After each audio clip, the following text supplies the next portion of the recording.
దేవుడు మరియమ్మని సెలెక్ట్ చేసుకున్నాడు. హల్లెలూయా. మన హృదయాన్ని ఆయన చూస్తాడు, పై అలంకారం చూడ్డాయన. దావీదుని అభిషేకించడానికి వచ్చినప్పుడు సమూయేలు ఎంతమంది అన్నలను చూశాడు కదండి, అన్నలందరినీ చూశాడు, 7 అన్నదమ్ముల్ని కూడా చూశాడు. అబ్బా, ఇంత అజానుబాహులు, ఇంత శ్రేష్టమైన ఈ వ్యక్తులు, ఇతడే రాజుకి అర్హతలు ఇతల్లో ఉన్నాయి. ఇతడు పై అలంకారం చూసి ఐడెంటిఫై చేసేసాడు అంతే. కానీ దేవుడు ఏమని చెప్తున్నాడు పక్క నుంచి, కాదు, ఇతను కాదు. హల్లెలూయా. ఇంకెవరు ప్రభా, నీ కుమారులు అందరూ వచ్చేసారా, ఇంకా ఉన్నారా, వీళ్ళు ఎవరో కాదంటున్నాడు దేవుడు. ఇంకెవరన్నా ఉన్నారా, వాడు ఉన్నాడండి బాబా గొర్రెల దొడ్లో, అది పరిమాలనుడు అనమాట. ఇంట్లో కూడా అతనికి అర్హత లేదు, విలువ లేదు అతనికి.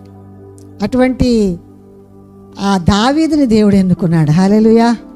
దేవుడు దేవుడు నిన్ను చూస్తున్నాడా లేదా, నీ హృదయాన్ని పరిశీలిస్తున్నాడా లేదా, నీకు కావాల్సిన ఆయన ఇవ్వాలంటే ఆయనకి మన హృదయాన్ని నిర్మలంగా ఉంచుకోవాలి. మన హృదయం పరిశుద్ధంగా ఉండాలి.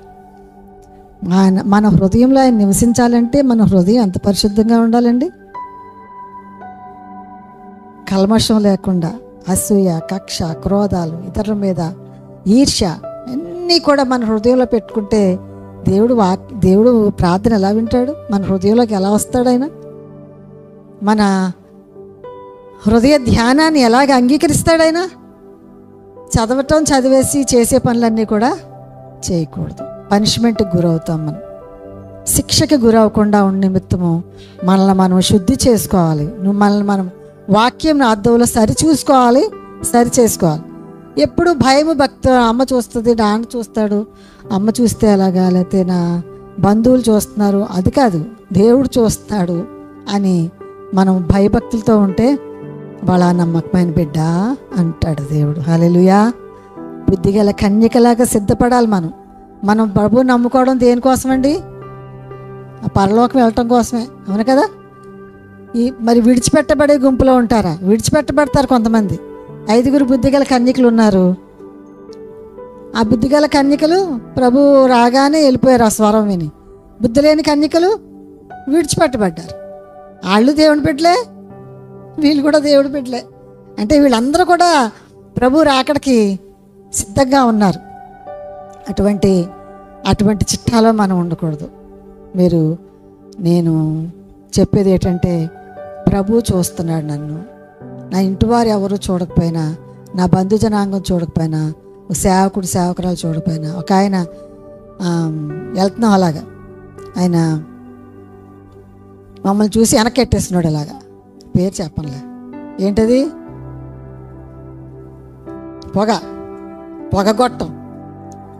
ఎందుకు మనకు భయపెడితే అలాగే, ఎవరికి భయపడాలి, దేవునికి భయపడాలి. హల్లెలూయా. దేవునికి భయపడితే తప్పకుండా నిన్ను బుద్ధిగల కన్యకల చిట్టాలో ఉంచుతాడంతే. గొర్రెలుంటాయి, మేకలుంటాయి. గొర్రెల చిట్ట, మేకల చిట్ట, కుడివైపున ఎడమవైపున ఉన్నవారు కాకుండా ఆ విధంగా దేవుని చిట్టాలో, ఆ పరలోక రాజ్యం చేరే చిట్టాలో మన అందరం చేరాలి. 148 కీర్తనాకారుడు ఈ కీర్తన భాగం రాశాడు. 9వ చరణం చదువమ్మా. విధింపబడిన తీర్పు వారి మీద నడుపుటకును, వారి చేతిలో 2 అంచులు గల ఖడ్గమున్నది. ఆయన భక్తులకు అందరికీ ఘనత ఇదే, యెహోవాను స్తుతించుడి. హల్లెలూయా, హల్లెలూయా. మీరు హల్లెలూయా చెప్పినప్పుడు అందరూ కూడా నోరు తెరిచి హల్లెలూయా చెప్పండి. చాలా మంచిది, మనకే మంచిది. 2 చేతులు ఎత్తి హల్లెలూయా చెప్పినప్పుడు దేవదూతలు దిగి వస్తారు. హల్లెలూయా. రెయిన్ హార్ట్ బోంకే గారు ఆయన హల్లెలూయా చెప్తే ఇక్కడి నుంచి పరలోకం వెళ్ళిపోయినట్టు ఉండేదంట. ఆయన ఎలా చెప్పాడు, హల్లెలూయా, ఇక్కడి నుంచి పరలోకం వెళ్ళిపోయినట్టు ఉండేదంట. హల్లెలూయా దేవుని భాష. మనం అక్కడికి వెళ్ళిపోయినా సరే హల్లెలూయా అని చెప్పాలి, అదే భాష. హల్లెలూయాలో అన్ని రకాల భాషల్లో హల్లెలూయా. నువ్వు తమిళమైనా, కేరళ అయినా, ఇంగ్లీష్ అయినా, తెలుగు అయినా, అన్ని భాషల్లో కూడా హల్లెలూయా తర్జుమా ఏం లేదు, హల్లెలూయా. కాబట్టి ఎక్కువగా మనం హల్లెలూయా చెప్తూ ఉండాలి. కింద మనం కూర్చున్నప్పుడు, నుంచున్నప్పుడు, మరి పని చేసినప్పుడు హల్లెలూయా చెప్తూ ఉండాలి. స్తోత్రం చెప్తూ ఉండాలి. పోయిన వారం కూడా స్తోత్రాల గురించి చెప్పుకున్నాం. సరే, ఈ వారం 2 అంచుల ఖడ్గం ఉన్నది. వారి చేతిలో 2 అంచుల ఖడ్గం ఉన్నది. ఆయన భక్తులకు అందరికి ఘనత ఇదే, యెహోవాను స్తుతించు. 2 అంచుల ఖడ్గం అంటే ఏంటండి?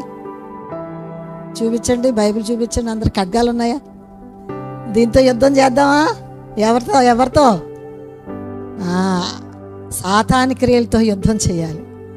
సాతాని క్రియలతో యుద్ధం చేయాలి. చేతిలో బైబిల్ పెట్టుకొని, లేకపోతే తలకాడు బైబిల్ పెట్టుకుంటే సరిపోద్దా? దెయ్యం రాకుండా ఉంటుందా? లేదు, నీ హృదయంలో, నీ మైండ్లో ఉండాలి వాక్యం. అందుకని వాక్యం మరి స్త్రీలైన వారు కొంతమంది కంఠస్థం చేస్తున్నారు. మీరందరూ కూడా కంఠస్థం చేయండి. మేము పెద్దవాళ్ళు అయిపోయాం కదండి, మాకెందుకండి కంఠస్థం అనకండి. మరి వాక్యం హృదయంలో ఉంటే అది వెలిగే. ఆ వాక్యం ఒక్క వాక్యాన్ని 100 సార్లు అలా చదవండి అంతే. యెహోవా నా కాపరి, నాకు లేం కలుగుదు. యెహోవా నా కాపరి, నాకు లేం కలుగుదు. వచ్చేది అంతే. అలా 100 సార్లు చదివితే రాకపోతే ఏం చేస్తుంది? 100 సార్లు ఒకటే వాక్యం అన్నాం అనుకోండి, రాకుండా నేను పోతానంటదా? వస్తుంది అంతే. మరి ఇది 2 అంచుల ఖడ్గాన్ని దేవుడు మనకిచ్చాడు. హల్లెలూయా. ఈ వాక్యాన్ని మనం కంఠస్థం చేయాలి, చదవాలి. చదివిన దాన్ని మన హృదయంలో ఉంచుకోవాలి. అంత మాత్రం కాదు, వాటి ప్రకారం నడవాలి. సమయం సమీపించినది కనుక ఈ ప్రవచన వాక్యములు చదువువాడును వాటిని విని ఇందులో వ్రాయబడిన సంగతులను గాయకుని వారును ధన్యులు. హల్లెలూయా, హల్లెలూయా, హల్లెలూయా. దేవుని వాక్యాన్ని మనం ఏం చేయాలమ్మా? చదవాలి, వాటిని వినాలి, ఇందులో వ్రాయబడిన వాటిని సంగతులని గైకొనాలి. గైకొనాలంటే అనుసరించాలి, వాటి ప్రకారం నడవాలి. మనము ఈ వాక్యాన్ని ఒక పక్కన పెట్టేసి మన పనులు మనం చేసుకుంటూ ఉంటాము. దేవునికి ఇష్టమైన పనులు చేయకుండా ఉండాలి. అది మనం వాక్యం చదవాలి. సమయం సమీపించిన కొలది దేవుని రాకడ సమీపమైపోతుంది. శ్రమ విస్తరించే కొలది అనేక మంది రక్షింపబడతారు. ఎవరైతే శ్రమ పెడుతున్నారో, ఎవరైతే వ్యతిరేకమైన చట్టాలు పెడతారో వారందరినీ కూడా దేవుడు తీసుకుంటాడు. నేను అనుకుంటాను, ఒక్కసారి నువ్వు కళ్ళు ఇలా ఎర్ర చేస్తే చాలు కదా ప్రభువా, వాళ్ళు మాడి మసి అయిపోతారు. మీరు దూషించలేదా దేవుణ్ణి?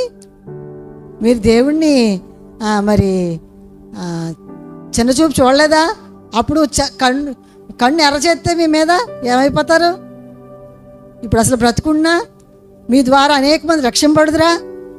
దేవుడు చూస్తున్నాడు. హల్లెలూయా. ఆయన కళ్ళు ఎర్ర చేస్తే ప్రభువా, వారు అంత హింసిస్తున్నారు కదా వాళ్ళు దీన్ని, ప్రజల్ని మణిపూర్లో ఎంత హింసించారండి. వాళ్ళు హతసాక్షి అయిపోయారండి. హతసాక్షులు ఎంతో హింసింపడ్డారు. అపోస్తుల కాలంలో భక్తులు రంపాలతో కోయబడ్డారండి, బాణాలతో కొట్టబడ్డారు, గుర్రాలతో తొక్కింపబడ్డారు, సింహాలతో తినివేయబడ్డారు. సింహాల గుహలో వేసి మరి ఆ సింహాల గుహలో తినివేయబడ్డారు. సింహాల చేత మరి చంపించబడ్డారండి. వారందరూ హతసాక్షుల లెక్కలోకి వస్తారు. హతసాక్షుల లెక్కలో కూడా ఉంటారు. మనము దేవుని వాక్యాన్ని చదవాలి, వినాలి, వాటి ప్రకారము గైకోవాలి. సమయం సమీపిస్తుంది కాబట్టి, ప్రభు రాకడ సమీపం అయిపోతుంది. మనకిచ్చిన 2 అంచుల ఖడ్గాన్ని పట్టుకొని సాతాన్ని ఎదిరించగలిగే శక్తివంతులుగా ఉండాలి. పాస్టర్ గారికి అధికారం ఇవ్వడండి, మీకు అందరికి కూడా సాతాను మీద అధికారం ఇస్తాడు. హల్లెలూయా. సాతాని క్రియల్ని బంధించే అధికారము ప్రభు బిడ్డలు అందరికీ ఇస్తాడు. హల్లెలూయా. ఇక్కడ ఎవరికన్నా బాగాలేదనుకోండి, పాస్టర్ గారిని పిలిచి మీరు ప్రార్థన చేయించుకోవడం, లేకపోతే ఎక్కడికన్నా వెళ్ళి ప్రార్థన చేయమంటాం చాలా మంచిదే. మీరు కూడా చేయొచ్చు, ఎందుకంటే మీరు కూడా ప్రార్థనలో ఉండాలి. మనందరం కూడా మీరందరూ కూడా ప్రార్థనా వీరులు. నాకు తెలుసు, ప్రార్థన కొరకు సమర్పించుకునే బిడ్డలందరూ కూడా ఖాళీ సమయంలో ఖాళీగా ఉండొద్దు, ముసలమ్మ ముచ్చట్లు పెట్టుకోవద్దు. దేవుని కొరకు మనం పాటుపడదాము. అనేక మందికి ప్రభువా, నేను ఒక్కరికన్నా నీ సువార్త చెప్పగలగా. ఈ 2 అంచుల ఖడ్గం నాకు ఇచ్చావు కదా ప్రభువా, అగ్నిలోంచి లాగినట్లు కొంతమంది లాగాలి ప్రభువా. నేను పనిచేసే స్థలాల్లో, నేను ఉద్యోగం చేసే స్థలాల్లో, నేను వ్యాపారం చేసే స్థలాల్లో ఒక్కరికన్నా నీ గురించి సువార్త చెప్పాలి ప్రభువా అని ప్రార్థన చేసుకోవాలి. రోజుకి ఒక్కరికన్నా చెప్పడానికి ప్రభువా, నాకు ఇచ్చిన ఈ 2 అంచుల ఖడ్గం నాకు ఇచ్చావు కదా ప్రభువా, అగ్నిలోంచి లాగినట్లుగా ఒక్కరికన్నా నేను సువార్త ప్రకటించాలి ప్రభు. సంఘానికి అనేక మంది బిడ్డలు నడిపించాలి ప్రభువా. తీర్మానం చేసుకోవాలి. మనం తీర్మానం చేసుకుంటే ఏమండి షాపింగ్కి వెళ్ళాలి అని మనసులో తీర్మానం చేసుకున్నాం అనుకో, ఎన్ని పనులున్నా పక్కనెట్టి షాప్కి వెళ్తాం కదా. పెళ్ళికి వెళ్ళాలి, ఫంక్షన్కి వెళ్ళాలి, ఎన్ని పనులు పక్కన పెట్టి ఖచ్చితంగా వెళ్తాం. ఊరు వెళ్ళాలి, ఎన్ని పనులైనా ప్రక్కన పెట్టి ఊరు పలానా సమయానికి ఊరు వెళ్ళాలంటే ఆ సమయానికి ఖచ్చితంగా వెళ్తాం. అదేవిధంగా ప్రభు గురించి చెప్పాలని హృదయంలో తీర్మానం చేసుకోండి. ప్రభువా, ఒకవేళ ఇంటివారు రక్షింపడలేదా, ఇంకా అనేక మంది ఉన్నారు. ఇంటివారు రక్షింపడిపోతే నీ పొరుగు పొరుగు వారిని నువ్వు ఎవరికైతే చెప్పాలనుకుంటున్నావో వారి పేరు రాసి ప్రార్థనలు పెట్టు. ప్రార్థనలు, ప్రభువా ఈ బిడ్డకి నేను ఏ విధంగా ఏ సమయం ఇస్తా ఆ సమయానికి ఎలా చెప్పాలో ఈ 2 అంచెల ఖడ్గం నాకు ఇచ్చావు కదా ప్రభా. ఎంతోమంది ప్రాణత్యాగం అండి ఈ బైబిల్ గ్రంథం రాయటానికి. ఎంతో మన చేతుల్లోకి ఎలాగ వచ్చిందంటే ఎంతోమంది ప్రాణత్యాగం అయిపోయారు. ఈ బైబిల్ ఈ విధంగా మన చేతిలో 2 అంచెల ఖడ్గము మా భక్తులకి ఇచ్చిన ఘనత. ఆయన భక్తులకి అందరికి ఘనత ఇదే. హల్లెలూయా. ఈ ఘనత గల ఈ వాక్యాన్ని మనం చేత పట్టుకొని ఇది ఆషామాషిగా చూడకుండా, వేళ నేను వాక్యం చదవలేనండి, నేను చదువు రాదండి, ప్రభు గురించి తెలుసు కదా. యేసు ప్రభు మరణించారు, ఆయన తిరిగి లేచారు, ఆయన సమాధి ఖాళీగా ఉంది. ఆయనతో కూడా మన పరలోక రాజ్యం తీసుకెళ్తారు. ఈ నరకము పరలోకము 2 ఉన్నాయి. ఆ నరకప్రాయాలు అయిపోకుండా ఆ పరలోక రాజ్యం ఇస్తాడు. ఒక్క చిన్న మాట చెప్పండి.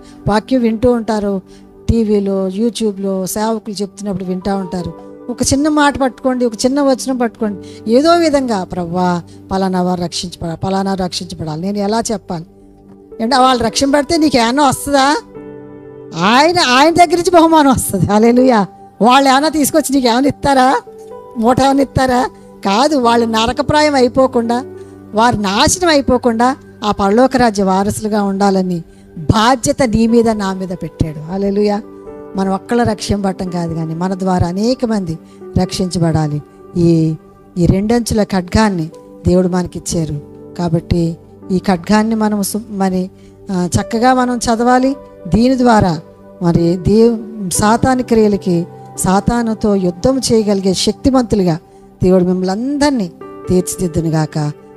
దేవుడు మిమ్మల్ని నడిపించి మరి రాజులుగాను, యాజకులుగాను, ప్రవక్తలుగాను మిమ్మల్ని సిద్ధపరచునుగాక.